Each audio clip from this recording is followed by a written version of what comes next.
Breaking news తప్పు చేస్తే ఎవరైనా ఒకటే మన పార్టీ నేత మనకు కావాల్సిన నాయకుడు అని తేడా ఉండకూడదని జనసేన అధినేత పవన్ అసెంబ్లీ సాక్షిగా ఓసారి ప్రకటించారు. ఒకవేళ తప్పు చేస్తే తనపై అయినా చర్యలు తీసుకోవాలని అన్నారు. అయితే ఆయన ఇలాంటి ప్రకటనలకే పరిమితం కాలేదు. పవన్ అడుగులు కూడా ప్రకటనలకు తగ్గట్లుగానే ఉన్నాయి. జనసేన కీలక నేతలు కిరణ్ రాయల్, వరుపుల తమ్మయ్య బాబు విషయంలో పవన్ ఈ క్లారిటీ ఇచ్చారు. వేర్వేరు వివాదాల్లో చిక్కుకున్న ఇద్దరిని పార్టీ కార్యక్రమాలకు దూరంగా ఉండాలని ఆదేశించారు.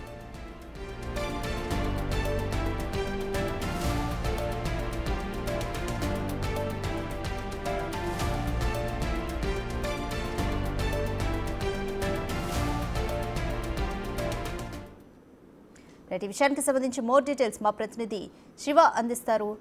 వరుపుల తమ్మయ్యపై శివ, పవన్ కళ్యాణ్ తన మార్క్ని చూపించారు పరిపాలనలో అనుకోవచ్చా?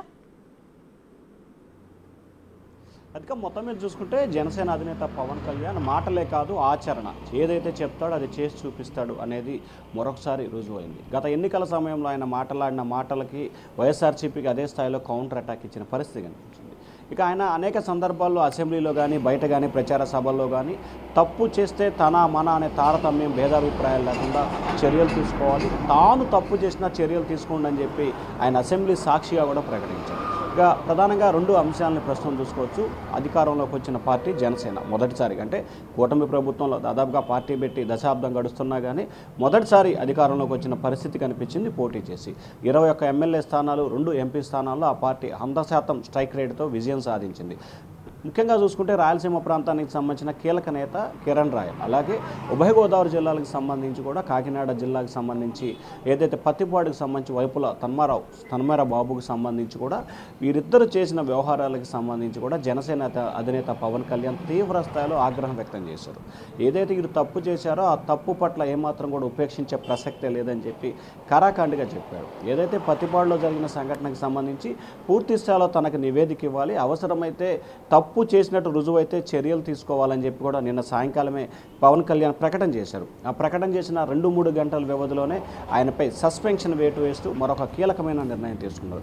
ఇదైతే ఇటీవల మహిళా వ్యవహారానికి సంబంధించి కూడా కిరణ్ రాయల్ వ్యవహారాలకు సంబంధించి రాష్ట్ర వ్యాప్తంగా సంచలనంగా మారింది. ఆ వ్యవహారానికి సంబంధించి కూడా పవన్ కళ్యాణ్ ఎక్కడా కూడా తన మన భేదాభిప్రాయాలు చూడలేదు. వాస్తవానికి రాయలసీమ లాంటి ప్రాంతంలో అక్కడ కూడా ఏదైతే బోమన కరుణాకర్ రెడ్డి లాంటి కుటుంబాన్ని ఢీకొని నిలబడ్డ వ్యక్తి కిరణ్ రాయల్.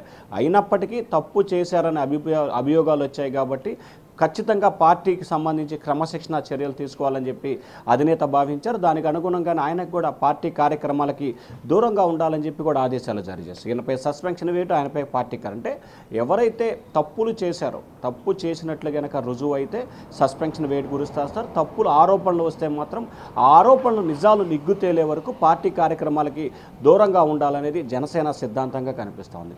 తాజా రాజకీయ పరిణామాలు, తాజాగా ఉన్న రాజకీయ పార్టీలకు సంబంధించి భిన్నమైన దృక్పథాన్ని జనసేన కొనసాగిస్తుంది. వాస్తవానికి గత వైసీపీ ప్రభుత్వంలో కానీ లేకపోతే పార్టీలో కానీ చాలామంది తప్పులు చేసినా ఎవరి మీద చర్యలు తీసుకున్న దాఖలాలు లేవు. కానీ ముఖ్యంగా చూసుకుంటే మొన్న చంద్రబాబుకు సంబంధించి చిత్తూరు ఎమ్మెల్యే విషయంలో కానీ, ఆదిమూలం విషయంలో కానీ, ఇప్పుడు జనసేన అధినేత వీరిద్దరి విషయంలో కానీ తీసుకున్న నిర్ణయాన్ని ప్రజలైతే పూర్తి స్థాయిలో హర్షిస్తున్నారు. పవన్ కళ్యాణ్ ఏదైతే చెప్పాడో అది చేసే విధంగానే కొనసాగుతూ ఉంది. పవన్ కళ్యాణ్ చెప్పింది చేసి చూపిస్తాడనే దానికి సంబంధించి ఇదే ఒక సందేశం. ఎందుకంటే ఆయన పార్టీకి సంబంధించిన నేతలు కీలకమైన నేతలు, రాయలసీమకు సంబంధించి ఇన్ఛార్జి నేత, పత్తిపాడుకు సంబంధించి నియోజకవర్గ ఇన్ఛార్జి అయినప్పటికీ ఖచ్చితంగా ఆరోపణలు వచ్చిన నేపథ్యంలో చర్యలు తీసుకోవడంలో వెనకడిగే ప్రసక్తే లేదని చెప్పి మరొకసారి రుజువు చేశారు రాధిక. Thank you Shiva.